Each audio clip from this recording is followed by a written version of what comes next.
Good evening friends, study with Sangeeta channel में आपका हार्दिक स्वागत है। आज हम इकोनॉमिक्स से रिलेटेड मोस्ट इंपॉर्टेंट क्वेश्चन जो बार बार रिपीटेड हुए हैं वो डिस्कस करेंगे। इसमें फर्स्ट क्वेश्चन है, भारतीय अर्थव्यवस्था कैसी अर्थव्यवस्था है? तो भारतीय अर्थव्यवस्था एक मिश्रित अर्थव्यवस्था है।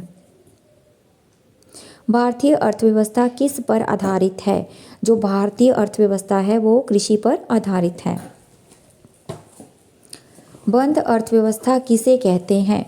बंद अर्थव्यवस्था किसे कहते हैं? जब बाहरी देशों से आयात और निर्यात नहीं होता है, यानी कि ना तो किसी बाहर के देश से हमारे अंदर देश में कोई चीज़ लाई जाती है, ना ही कोई भेजी जाती है, तो उस समय जो अर्थव्यवस्था होती है वो बंद अर्थव्यवस्था कहलाती है। हार्ड करेंसी किसे कहते हैं?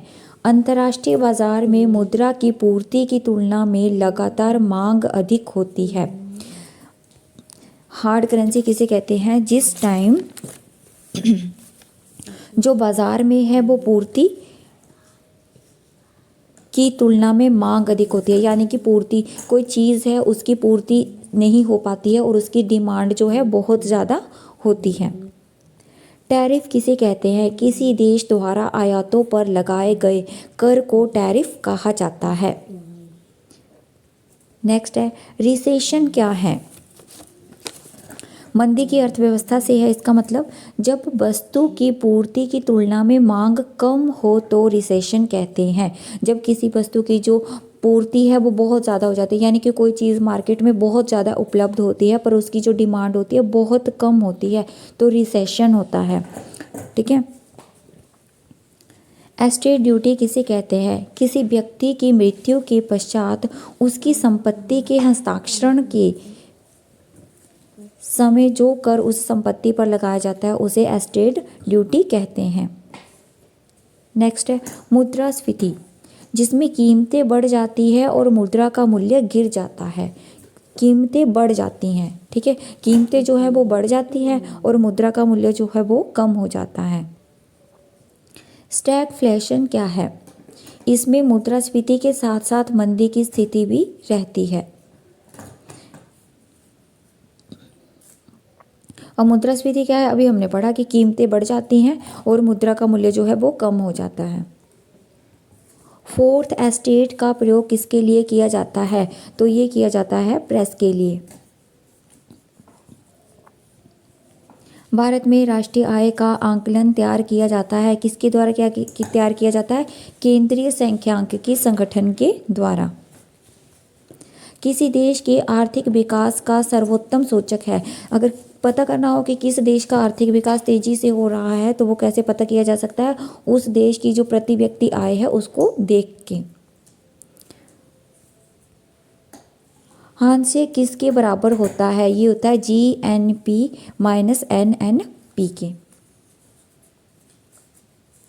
राष्ट्रीय प्रतिदर्श सर्वेक्षण कार्यालय NSSO का गठन किस वर्ष हुआ था? तो ये हुआ था 1950 में। भारत का प्रथम बजट किसने पेश किया था और कब? जो भारत का प्रथम बजट है वो 13 फरवरी 1860 को जेम्स विल्सन ने प्रस्तुत किया था। किसने प्रस्तुत किया था? जेम्स विल्सन ने। कब? 13 फरवरी 1860 को। और स्वतंत्र भारत का प्रथम बजट किसने प्रस्तुत किया था? तो ये प्रस्तुत किया था RK षणमुख चेट्टी ने। कब किया था? 26 नवंबर 1947 को। और 1925 में पहली बार रेल बजट को आम बजट से जो है वो अलग पेश किया गया था। कब? 1925 में।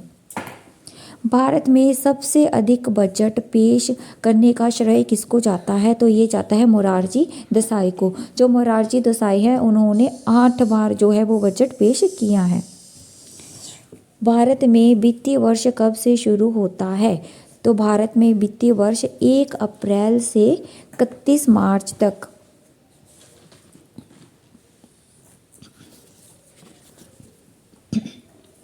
एक अप्रैल से 31 मार्च, सॉरी यहाँ पे मिस्टेक से 30 लिख दिया है, 31 मार्च तक जो है वित्तीय वर्ष होता है।